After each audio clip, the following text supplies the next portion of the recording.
These days we get encouraged to add more and more to our plate, like doing meal prep the day before you go to work, meditating, reading a book every single day, journaling, and so on. We are adding a lot to our plate. While many of these habits do sound very nice, there is only a certain amount of hours in each day. Plus, adding more and more into your day might feel you stressed and overwhelmed. So for this video, I thought I will do the exact opposite. I will share 8 things I actually quit to simplify my life. Let's get started. First, throwing away broken clothes. Instead of always throwing away clothes that are broken or should be fixed or donating them, I try to fix them. My pants literally ripped after about a month of wearing them, but I brought them to a tailor. He fixed them for about 20 bucks and I'm still wearing these pants today, and that's now 2 years ago. So it not only saved me money, it also is very good for the environment when you fix your clothes. If you do not wear them, maybe fix them and then sell them or donate or gift them to a friend. Of course, I do agree there are items you cannot repair or should not repair. But I think we can all agree, oftentimes we donate or throw away things that are still completely functional. But there are clothes you should probably not fix, for example, socks. But with socks, for example, I switched to a brand called Darn Tough. They offer a lifetime warranty, and whenever my socks are torn or ripped, I can send them in and I get a free pair. So I'm slowly transitioning my socks to only having Darn Tough socks, because this literally means I do not have to buy socks ever again. Second, daily journaling. If you are following my newsletter, you have received my newsletter last week. If you're not following, you find a link down in the description. And in the newsletter, I have shared that I actually stopped daily journaling. While I like the idea of documenting my life every single day and writing tasks down, it became exactly that, a task. Plus, on the opposite, when I wrote down my thoughts, to be honest, most of our days are kinda the same, so the entries became very boring. And when I went through the pages from the past, I realized I would not be interested to read most of these things I wrote down, as they are just so repetitive.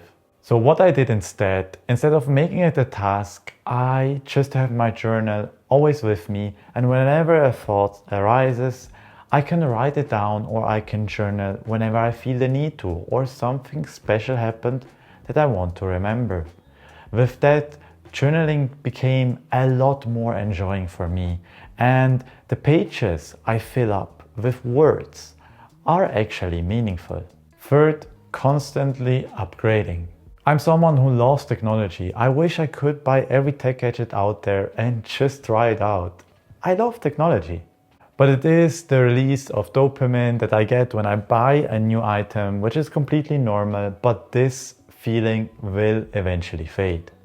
Not just because of financial reasons, obviously, but also to train myself to be more content with the things I have, rather than looking for the things I don't. To give you a few examples, my laptop, the MacBook Air M1 from 2020, is still the laptop I use every single day to create these YouTube videos.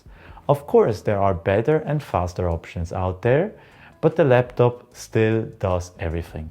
Yes, sometimes when I throw a lot of effects on a video, do some color grading, it might take a 1 second or 2 to load, but it's completely fine.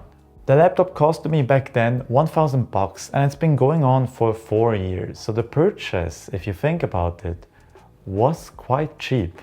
The same when it comes to my phone. I have an iPhone 13 Pro, which came out at about 2021. I could upgrade every single year, but it would not be wise in a financial decision. Plus, constantly upgrading is kinda tiring as well.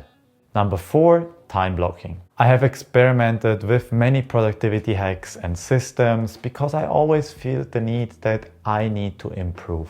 I need to be more productive. And one of the most promising systems was time blocking, meaning that you block everything in your calendar, from eating out with your friends, going to work, the drive to work, coming home, relaxing, showering, working on YouTube, working on your personal projects. Everything has to be in your calendar. While it might work for others, it was so exhausting for myself. I felt forced to do things that were in my calendar. Yes, maybe I was productive, but only for a short period of time, because I became quite annoyed that I had to do the things that were in the calendar. Plus, I didn't feel so good afterwards. Because sometimes I come home, I just want to relax for an hour and then start my work afterwards. And this constantly shifting in the calendar from the different tasks just felt so annoying, to be honest. So it does maybe work for you. For me, it was definitely not successful. Breakfast. I'm not sure I would recommend this for everyone because I'm not a doctor. If you asked me a few months ago, Fabian, go quit your breakfast, you will feel so much better, I would tell you, are you crazy? I cannot live without breakfast. But here we are, and I haven't been eating breakfast during weekdays for about 2 months right now. And I feel better than ever before. With skipping breakfast, I'm basically doing intermittent fasting for about 16 hours and 8 hours. Which basically means I stop eating for about 16 hours and within a time frame of about 8 hours I will eat. I'm not that strict about it, as sometimes on weekends we like to have a nice breakfast, and that's completely fine, but for weekdays when I go to my 9-to-5 job, I quit breakfast. And through this whole journey, I have dropped a few healthy pounds and I honestly feel better than ever before. I feel healthier, I feel more content. Of course, these are all things that are very hard to measure, so it can also be affected by other things, but I do recommend it. But before you try it, maybe check with your doctor if it's healthy for you. So with that being said, thank you for watching. Let me know down in the comments what are some things you have quit to simplify your life. And with that being said, I will see you next week and have a great one.